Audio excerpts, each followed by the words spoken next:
welcome everyone to another Smart Money Circle episode. I'm Adam Sarhan. With me today is Heath Fountain, who's the CEO of Colony Bankcorp. Ticker symbol is CBAN. Heath, thank you so much for taking the time and welcome to the Smart Money Circle. Hey, glad to be here. Thanks for having me. So, Heath, I always like to begin. Can you please tell us your story and how you got to where you are today?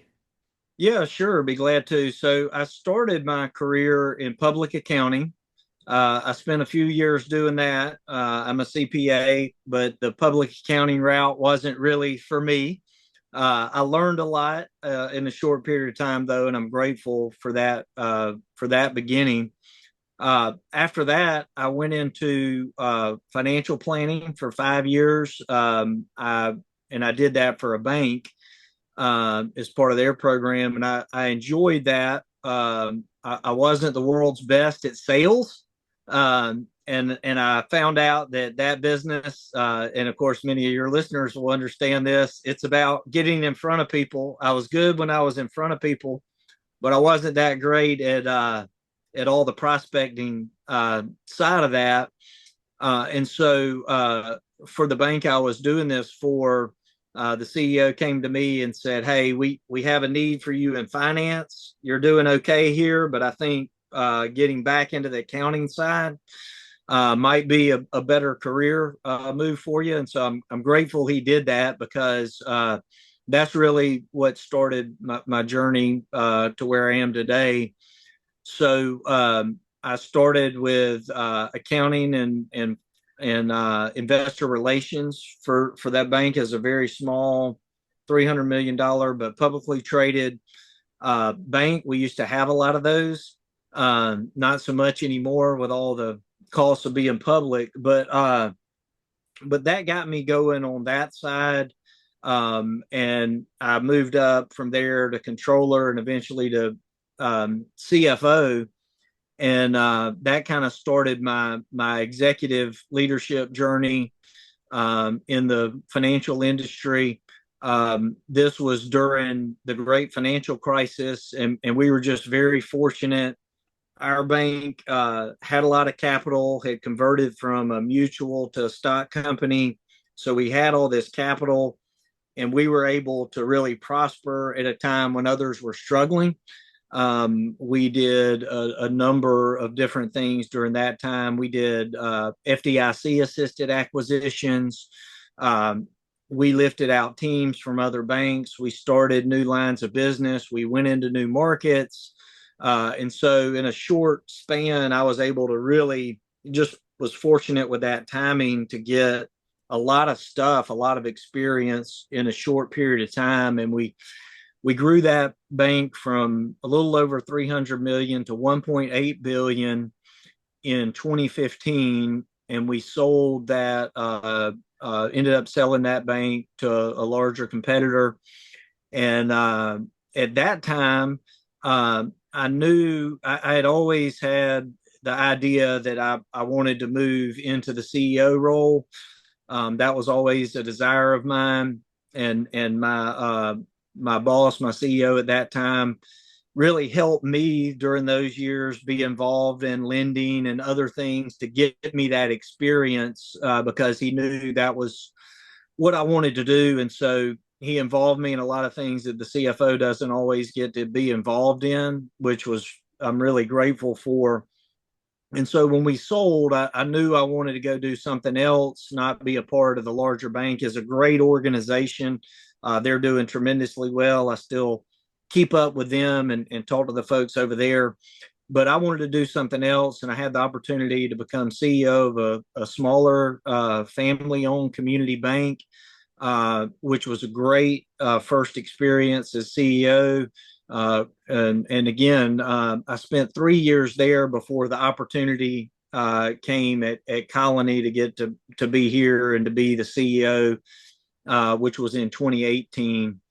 So almost 7 years ago, it was the middle of 2018. And again, the family that owned that bank, they were very supportive. They knew this was a great opportunity for me, and still friends with those folks and talk to them all the time. Even though we compete in some of the same markets, they were truly supportive of me, which I'm also grateful for. and that's what got me to Colony and to where I am today. Wow, I love that story. I have a question. Was that the same boss that helped you get ready for that CEO role that told you to move away from sales and into accounting from all those years earlier, or was that somebody else? Yeah, from I guess about '06 to 2015 when we sold the bank. So he did some really good things for me for sure. Wow, it sounds like an angel from heaven almost. I love that. Okay, let's talk about the business. Please tell us about Colony and everything that you do. Yeah. So what I like to say about Colony, we're a community bank, but we're kind of a super community bank because we're not like a regional bank that's all over the place, but we are larger than a lot of community banks. We're a little over 3 billion in assets, about 450 team members, and we're located all across Georgia. We also have a growing presence in Tallahassee in the Florida Panhandle, as well as Birmingham, Alabama. So a little bit outside of Georgia. And we're in places where we have this real unique opportunity in the Southeast. There are a lot of growing markets that we're in. Some of the newer markets we're in are growing well. That got sped up after COVID. Some of our markets are real big move-in markets. Once people figured out they can work from anywhere, we have lots of good things going on in the Southeast, and so we're in some good markets. But we're also, one of the things that's I think unique about our opportunity. We're of a size that we can do more than a lot of the community banks, and community banks do a great job of service. But we're of a size we can handle a bit bigger relationship, and we can give most all the services that the regional and national banks can provide. But we can do that with a more personal touch, and so that's been real beneficial to us. And one of our key things that we have the opportunity to do as well. Our markets have an over concentration of those regional and national banks. The industry has consolidated a lot, and so a lot of those banks have grown faster than their customers have, and they've moved their targets up in size of customers they're trying to deal with and what they're trying to do. And so that's kind of left a vacuum in kind of the growing small business category. Those customers received a high level of service from some of those banks for a long time, but as those banks got bigger, they sort of started investing in larger markets, larger target customer. And so it left a void. That's what we're trying to do, is go in and fill that void. More products and services and things that those customers need than a community bank can provide. But those are bank customers that a lot of times don't have all the in-house services that they need. They don't have CFOs a lot of times. They don't have, so they need a bank partner to help them through their journey.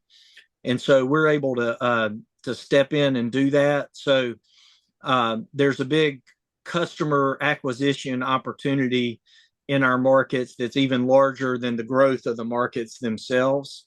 And then with the industry consolidation that's happening too, we're able to step into a lot of that. Both we've acquired two banks since I've been here, so we're able to participate in M&A. There's several hundred smaller banks that would be acquisition opportunities for us in Georgia and the contiguous states. So we have that opportunity that we've executed on. But the consolidation that happens in our industry that we don't participate in is a big opportunity too. So as some of these larger banks are buying out other larger banks, or they're buying out community banks, it creates opportunity for us to go out and acquire customers and to build talent on our team as some of those team members get displaced through that acquisition process. So we have some unique things going on, I think, both because of our geographic footprint, but also because of the what's happening in the industry. And so as that's happened, what it's also allowed us to do is it allowed us to build out some verticals that a lot of community banks don't have, that are services the customers need, but aren't being delivered in that community bank fashion. So things like wealth management, credit cards, a lot of payment acceptance services, treasury management, and those kind of things, mortgage lending, SBA lending, things that our customers need, but are becoming less personalized types of service. And so we've built out other revenue streams besides just the core deposit and lending that you see at most community banks. And so that's kind of given us a special niche and being able to compete with larger banks. I love that. That's a really, really great way of summarizing it. Thank you for that. So let's talk about some timeless lessons. How do you handle risk, and what are some mistakes you see people make with respect to risk management? Yeah. So one of our tenets that we talk about at Colony is that we're in the risk management business. That's our industry, and we've got to master that. And I'd love to sit here and tell you we've been perfect at that all along. I was telling you a little bit about my background. I was able to experience the credit risk problems through the GFC, seeing it in others, seeing what others had done as they grew and didn't manage credit risk properly, which stuck with me a lot. um, but we really focus on credit on risk. We have a chief risk officer, which a lot of banks our size don't have because we think it's so important. And what we're trying to do is think not just of the risk at the transaction or the loan level, but in a macro sense. And what we're trying to do is always be mindful of that, and how can we diversify that risk. So what are the things in our industry? For example, most of our opportunities are in commercial real estate. So we can't grow just with that, or we'll be over concentrated in that credit risk of that category. So we look to diversify risk, and when we can't generate those assets on our own, we look for partnerships and other ways to generate some things that maybe don't have the same factors that would cause them to have challenges at the same time. So we try to diversify out of a lot of our risks and be diversified. The other thing is, just trying to use technology to our advantage in risk management. How can we utilize things to see risk factors sooner so that we can make adjustments as we go? And so we work really hard at that to try to see how we can tweak our business as we go, so that we don't get ourselves in a situation where, one risk has just really risen up. Makes perfect sense. So you're looking at your business and saying, hey, listen, we've got income coming in or assets coming in from, it might be too heavy in commercial real estate. So let's diversify to make sure this doesn't become a problem in the future, like what happened in '08, where people didn't do that and it became a problem. So you're getting ahead of it, almost anticipating it. Trying to stay ahead of it. And then where risk areas where we start to get concentrated, or we have red flags, then what can we do to manage that in a different way, that maybe if it was less concentrated, we wouldn't have to manage it. And commercial real estate's a great example, because that is a huge opportunity for community banks. And so, trying to manage that in a different way. One of the things why we think expansion is important, we've got opportunities. We could grow faster in a lot of our markets, but we want to diversify that risk even across geographic markets, because not all markets react the same.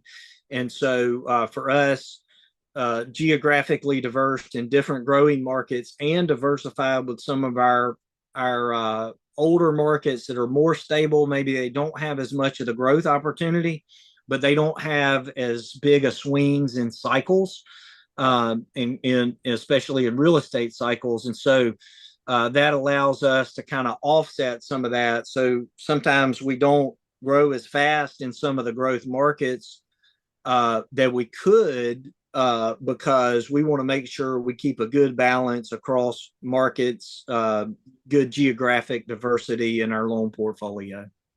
Yeah, that makes perfect sense. And to your credit, you're doing a lot of things right because earnings are going up, revenue's going up. So keep going, keep doing what you're doing. Yeah, Uh, we're working on it every day, I promise you. you're doing a great job. All right, next question for you, Heath. Let's talk about timeless lessons you've learned. I love your background. You've got the financial planning, you've got the accounting, you've got the CFO, and then you've got the CEO on top of it. What are some timeless lessons you've learned along the way about business, life, relationships, anywhere you want to go, please, and that you'd like to share Yeah, with you? yeah, absolutely. Well, I think one of the biggest things for me is about relationships, just building relationships. I think coming up on the accounting and side, and being a numbers person and staring at spreadsheets all day, you can kind of take relationships for granted. And one of the things I've tried to do is just keep building relationships, and doing it in a way that I'm not trying to figure out what can I get out of this relationship. What's in it for me? Just more what's in it for the relationship. How can I help other people? As I mentioned, I've left places and tried to thank you, and tried to keep good relationships with those people, because they're so important. And I've had so many times in my career where I've had people that I've worked with in the past that I've been able to stay in touch with, and we may have parted ways for a while, and then they've come back and are working with me again. And I just think that's important. You never really know when some of the relationships you built, you're going to need to call on for help, to come work with you, to help you through a challenging situation. And so, to me, maintaining good relationships, and even when you have to go through maybe a rocky time, what can I do to maintain and keep building that relationship, and providing value to the other side of that relationship. That's been a big part of my story. I love that. It's almost like attention's binary, so most people take it. What you're saying is give it. How do I help? Yeah, Yeah, yeah, it will. You will get plenty back. Don't worry about what am I getting out of this today. Just help add value to that relationship, to that other person on the other side of that, and it'll come back to you tenfold in the future at some point. You just don't know when that's going to happen. I couldn't agree with you more. That's been my experience as well. All right, let's talk about the flip side of that. What are some timeless mistakes either you've made, you've seen other people make, and how do you learn from them and or avoid them? Yeah, being in what we do, we work with a lot of business owners, and I've seen this with them. I've seen this with my peers as well. And one of the things I think that's helped me is trying to make sure you're taking time to work on the business, not just spending all your time in the business, and prioritizing that, because I've never finished a to-do list. I've never gotten to everything I want to get to in a day. And so trying to make sure you're scheduling time, you're working on not just, what do I have to get through today to get the business closed out for the day, but what do I need to be spending time on, for a year from now, 3 years from now, 5 years from now. And so that's been a big thing where, we try to do is intentionally prioritize that time, even when, sometimes it's like, we don't have time to work on that. We've got this problem, we've got that problem. If you force yourself to do that, it does a few things. One, it's preparing you for the future, but two, it's going to grow the people under you, because you're going to have to just say, like, you're going to have to deal with this.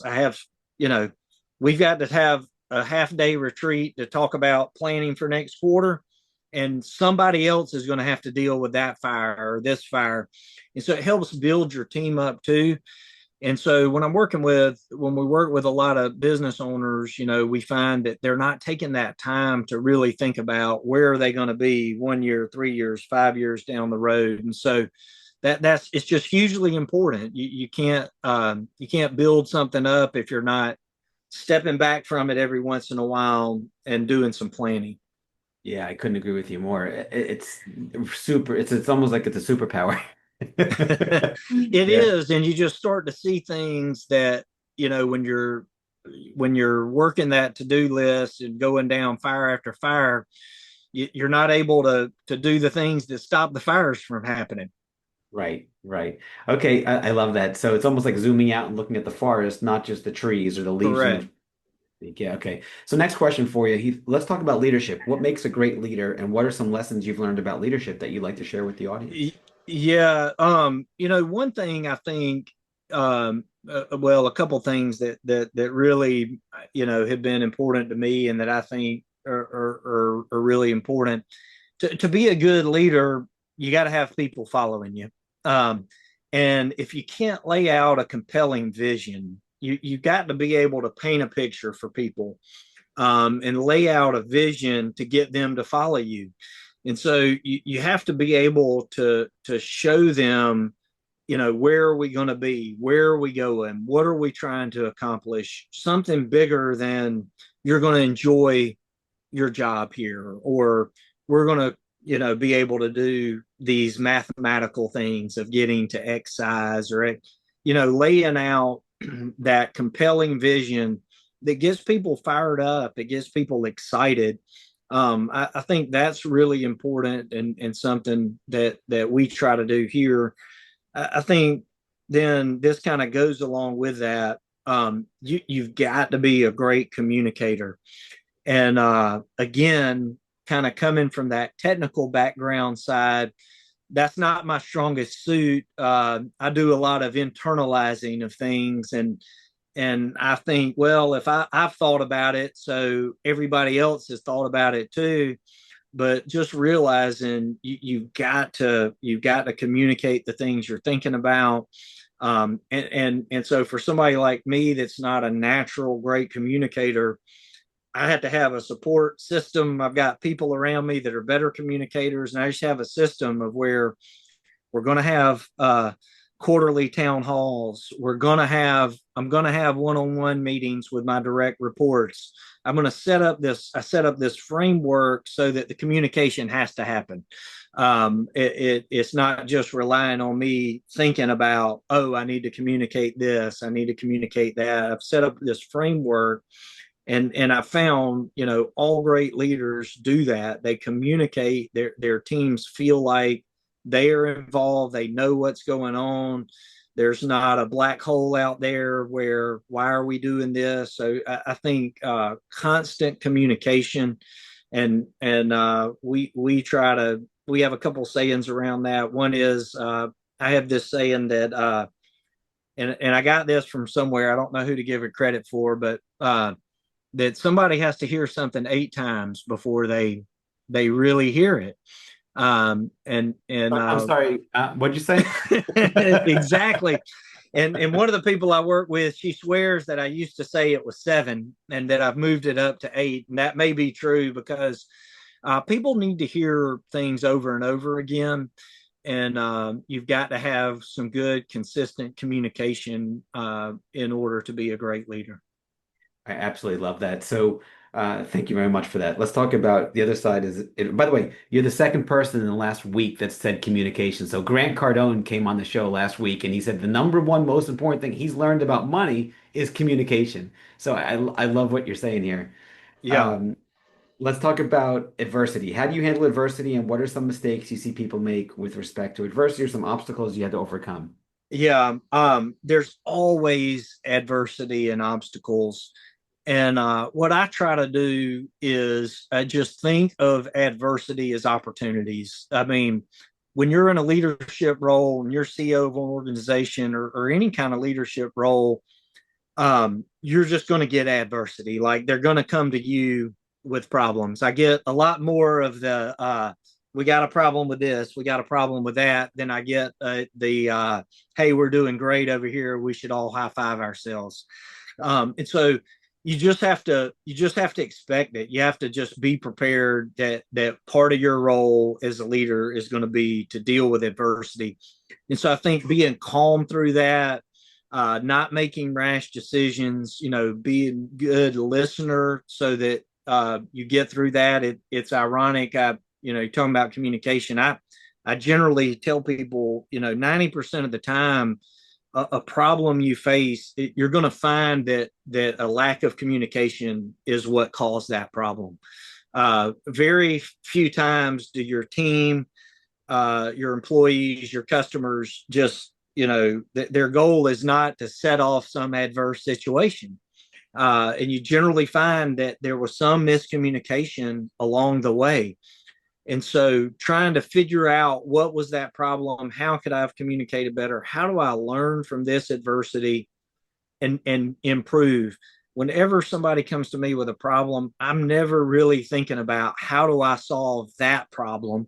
Because we got really good people that can solve a problem and address that one specific problem. What I'm trying to think about is how do we keep that problem from happening again? What did we do in the process that caused that problem to happen?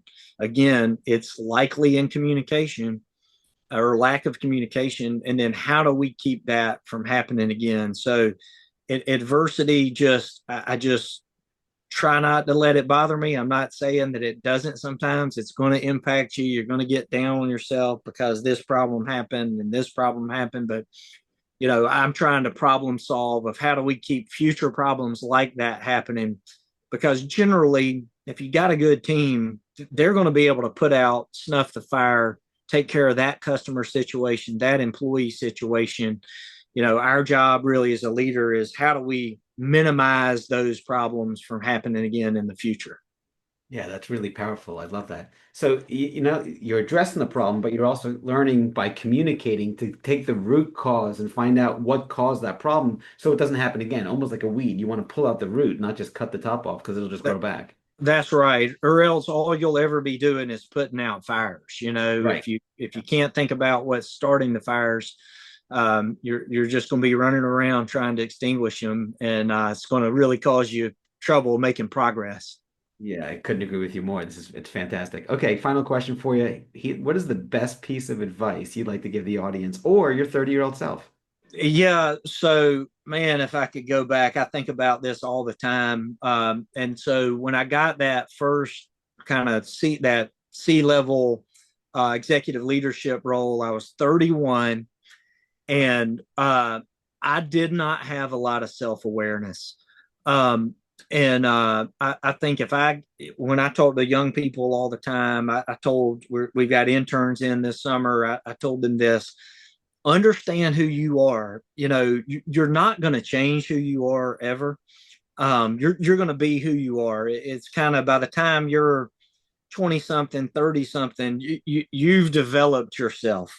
And so whatever you can do to become self-aware, personality surveys, different things, asking the people around you questions, getting feedback, understand who you are, and then lean into your strengths. Don't spend all your time working on the things that maybe you think you're not good at. When you get that awareness, like I said, mine was around communication. I wasn't aware of that I wasn't communicating as well as I could have. And so I set up framework to work on that. But what are my strengths? I'm a real pusher, a real driver. So as an organization, how do we maximize those strengths? And then how do I get the others that are around me to make up for my weaknesses? Because if I spend all my time trying to make my weaknesses better, then I'm not taking the time to take my strengths, the things I'm really good at. I'm good at laying out a vision, and I'm really good at pushing and driving. And so how do I take those things and make those better And then my weakness is what can I do to make up for those? And again, for me, it's mostly around communication systems, and then having people around me that can help fill in those gaps on the weaknesses. I love it. Well, Heath, thank you so much for taking the time to speak with me today. You shared some really good information, and congrats on all the success. The growing numbers are doing great, and onwards and upwards. Hopefully, we'll have you on again soon. This was fantastic. Great, enjoyed being with you. Thanks for having me.